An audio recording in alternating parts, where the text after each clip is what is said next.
Mister खिलाड़ी cartoon art.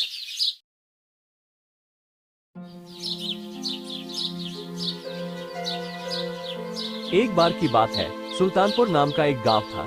उसी गांव में कहीं दूर एक दर्जी रहा करता था। वो दर्जी कपड़े को सील कर पैसा कमाया करता था। वो बस इतना ही पैसा कमा पाता था जितने से उसका जीवन चल सके। वो दर्जी खुद को बहादुर मानता था। एक दिन वह दर्जी अपने घर दही लेकर आया।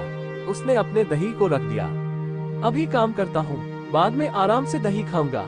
कुछ देर के बाद दर्जी का काम खत्म हो गया तो वह अपने दही को खाने की ओर बढ़ा, पर दही में अब तक बहुत सी मकड़ी बैठी हुई थी।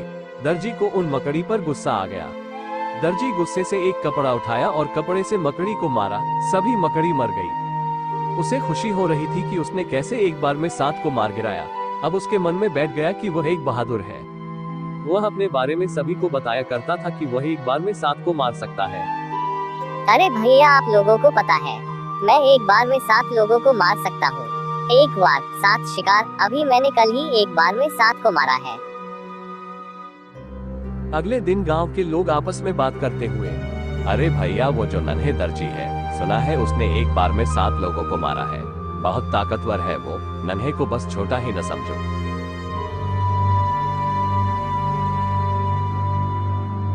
उसी राज्य में एक राक्षस रहता था जो महीने में एक बार अपने गुफा से बाहर निकलता था और गांव में जाकर बहुत आतंक मचाता था।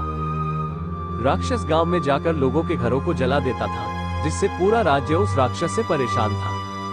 महाराज, आज फिर राक्षस आया था और लोगों के घरों को जलाया और कुछ लोगों को उठाकर ले गया। पूरा राज्य उस राक्षस से परेशान हो गया है।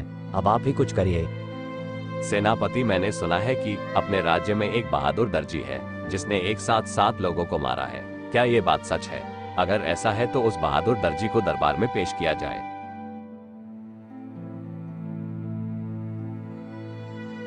अरे नन्हे दर्जी, तुमको महाराज ने अपने दरबार में बुलाया है। जल्दी से मेरे साथ चलो। महाराज ने मुझे क्यों बुलाया है? आखिर मेरी क्या जरूरत है? तुम मेरे साथ चलो, महाराज ही बताएंगे क्या काम है। नन्हे दर्जी और सेनापति दोनों राजमहल के लिए निकल पड़ते हैं। आओ नन्हे दर्जी, आपके बहादुरी के किस्से बहुत सुना है, लेकिन तुम तो इतने छोटे हो। तुमने एक साथ 7 को कैसे मारा था? महाराज, मुझे छोटा ही मत देखो। मेरे रगों में सुरवीरों का खून बहता है। मेरे दादा परदादा सभी सूरवीर थे। वाह नन्हे दर्जी, तुम्हारी यही वीरता देखकर मैंने तुम्हें आज यहाँ बुलाया है। दरअसल एक राक्षस कई महीनों से हमारे राज्य में आतंक मचा रखा। तुमको उसी को मारना है। तुम बोलो, तुमको कितने सैनिक और हथियार चाहिए? नन्हे दर्जी सोच में पड़ जाता है। अरे यार, ये कहाँ फंस गया? अब तो पक्का मेरी पोल खुल जाएगी। लेकिन नन्हे दर्जी कुछ देर सोचने के बाद बोला, महाराज, मुझे कोई सैनिक या हथियार नहीं चाहिए। मुझे बस एक दिन का समय दीजिए। मैं स्वयं अकेले ही उस राक्षस का विनाश करूंगा। ठीक है, जैसे तुम्हारी मर्जी। अगर तुमने उसे राक्षस को हरा दिया तो उसके बदले में मैं तुमको अपना आधा राज्य दे दूंगा। इसके बाद नन्हे दर्जी घर आ जाता है और सोचने लगता है कैसे उस राक्षस को हराऊं। नन्हे बहुत देर तक सोचता रहा। उसके बाद वो जंगल में चला जाता है और कुछ देर बाद आते समय अपने साथ एक चिड़िया लेता आया। उसके बाद नन्हे बाजार के लिए निकल लिया और बाजार जाकर वहां से पनीर का एक टुकड़ा लेट।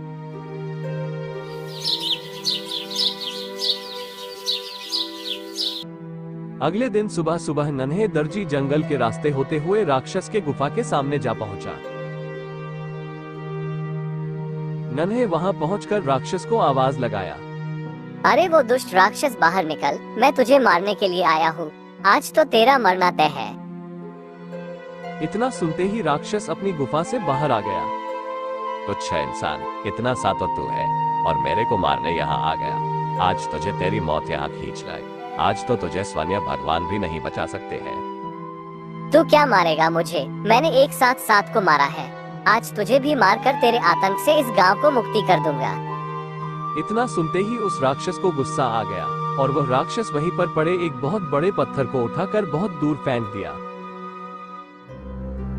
ये सब देखकर दर्जी ने अपने जेब से चिड़िया निकाला और उसे हवा में उड़ा दिया।